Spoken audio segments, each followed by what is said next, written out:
15 जनवरी का दिन आते ही मुंगेर के लोगों को भूकंप की डरावनी तस्वीर याद आ जाती है। 15 जनवरी 1934 के भूकंप के यूं तो 91 साल बीत गए, लेकिन आज भी मुंगेर में उसकी निशानी भूकंप की भयावहता को बयां करती है। बुजुर्ग बताते हैं कि किस प्रकार मुंगेर उस भूकंप में तबाह हो गया था और चारों ओर मलबा ही मलबा बिखरा था। आज का मुंगेर मूल रूप से भूकंप के बाद का बना हुआ टाउनशिप है, जहां चौड़ी सड़कें हर 8-10 घरों के बाद चौराहा है। इसलिए इस शहर को कई मायनों में चौराहे का शहर भी कहा जाता है। 1934 में आए प्रलयकारी भूकंप की वजह से मुंगेर शहर मलबा में तब्दील हो गया था, जिसमें 1434 जिंदगियां मलबे में दबकर खामोश हो गई थी।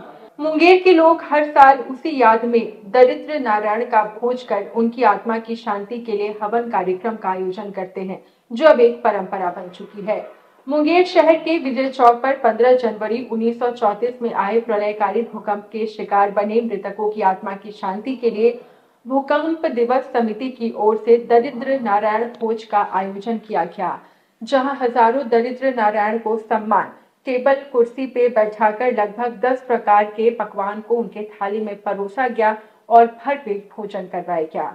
वहीं इस संबंध में जानकारी देते हुए आयोजन समिति के सदस्यों ने बताया कि 15 जनवरी 1934 को रिक्टर स्केल पर 8 की तीव्रता की प्रलयकारी भूकंप मुंगेर में आई थी, जिसमें लगभग हजारों लोगों की जान चली गई थी। पूरा शहर तबाह होकर मलबे में तब्दील हो गया था।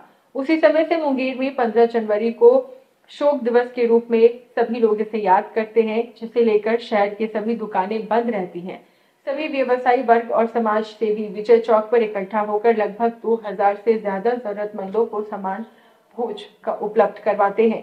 साथ ही सदस्यों ने बताया कि 15 जनवरी 1934 को भयानक जलजला आया था। पूरा शहर मलबे में तब्दील हो गया था। उस समय महात्मा गांधी, डॉक्टर राजेंद्र प्रसाद, सरोजनी नायडू, जवाहरलाल नेहरू सहित कई महापुरुष आकर अपनी सेवा उन्होंने यहाँ पर दी थी। पूरा शहर मलबे में तब्दील हो गया था और 10,000 से अधिक घर जमीन दोष हो गए थे, जबकि 1434 जिंदगियां मलबे में दबकर खामोश हो गई थी। उस समय के कम ही लोग अब बचे हुए हैं, लेकिन बुजुर्गों से जिसने भी उस भूकंप का हिस्सा सुना था और जब अपने बच्चों और आसपास के लोगों को वो सुनाते हैं, तो वो यही बताते हैं कि धरती डोली और चीख पुकार के बीच केवल बचा रह गया मलबा। तबाही के बाद जो लोग बचे थे उनके चारों ओर मलबा ही मलबा बिखरा था। कोई घर ऐसा नहीं बचा था जो इस तबाही की चपेट में नहीं आया हो।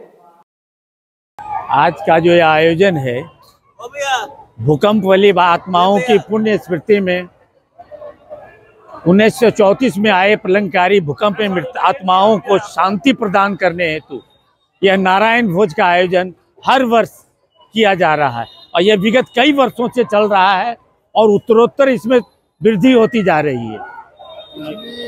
जो आपके यहाँ आए खाने को कैसा सुविधा और क्या-क्या व्यंजन यहाँ आने वालों को हम लोग बेजाते टेबल कुर्सी के ऊपर बैठा करके सो सम्मान भोजन कराते हैं और जो भी आ गए यहाँ उनको सम्मान के साथ और भरपूर मात्रा में तृप्त होके जाए, ऐसा हम लोग प्रयास करते हैं।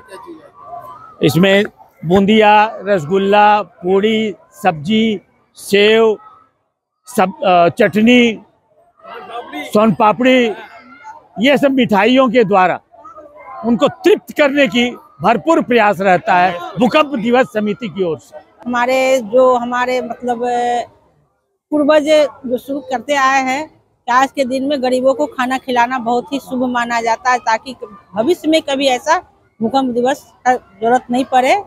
इसके लिए पूर्वज के जो अनुसार हम लोग आज तक करते आ रहे हैं।